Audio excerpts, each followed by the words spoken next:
अस्सलाम वालेकुम बिस्मिल्लाहिर्रहमानिर्रहीम। Welcome to my channel kitchen with Shazia. कैसे हैं आप सब? उम्मीद है खैरियत से होंगे। आज मैं आपके लिए चने के सालन यानी चिकट छोलों की रेसिपी लेके आई हूँ। बहुत ही आसान, बहुत ही मज़ेदार और बिल्कुल बाजार जैसे। रेसिपी ज़रूर ट्राई करें। बाजार जैसे चिकट छोले आसानी से घर पर बनाएं। रेसिपी स्टार्ट करते हैं। इसके लिए हमें जिन चीज़ों की ज़रूरत है सबसे पहले वो नोट कर लें। चने उबले हुए लिए हैं मैंने 3 कप, और आधा कप मैं पेस्ट बनाने के लिए भी इस्तेमाल। इनको मैंने रात पानी में भिगो दिया था और सुबह मैंने इनको कुकर के अंदर तकरीबन 45 से 50 मिनट के लिए उबाला है। और ये बिल्कुल बहुत अच्छे से गले हुए हैं। इसी तरह के गले हुए हमें चने चाहिए। आधा कप चने चाहिए उबले हुए पेस्ट बनाने के लिए।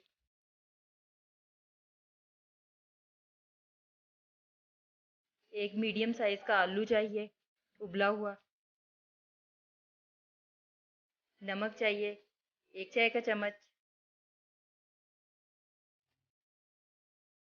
सुरख मिर्च चाहिए 1 चाय का चम्मच।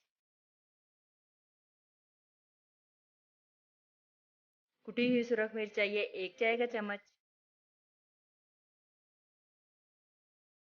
हल्दी चाहिए 1/4 चाय का चम्मच। काली मिर्च चाहिए आधा 1 चाय का चम्मच। सूखा धनिया पिसा हुआ 1 खाने का चम्मच। भुना हुआ कुटा हुआ जीरा चाहिए हमें 1 खाने का चम्मच। आमचूर पाउडर चाहिए हमें 1 खाने का चम्मच।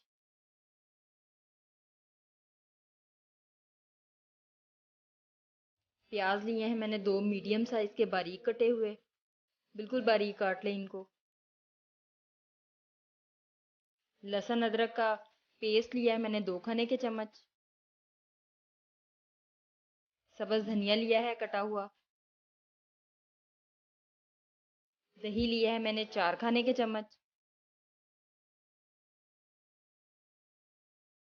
और ऑयल लिया है मैंने आधा कप। चॉपर के अंदर मैंने आलू डाल लिया है। इसके अंदर आधा कप चने डाल दें। इनको अच्छी तरह से पीस लें और इसका पेस्ट बना लें।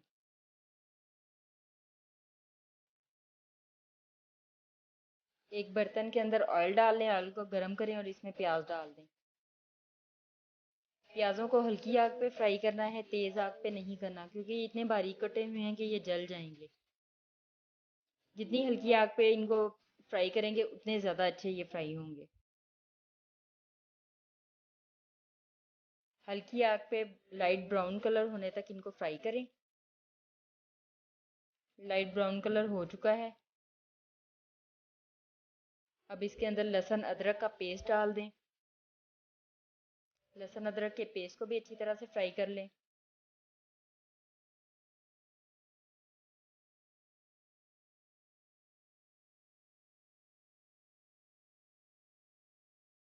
अब इसके अंदर नमक डाल दें।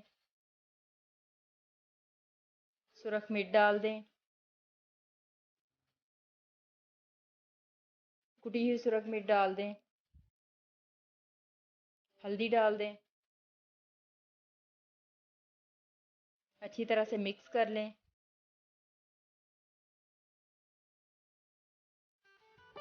1-2 मिनट मसालों को भून लें अच्छी तरह से।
नोटिफिकेशन मिल सके और आपको मेरी आसान आसान मज़ेदार रेसिपीज़ मिलती रहें। दुआओं में याद रखें। अल्लाह हाफिज़।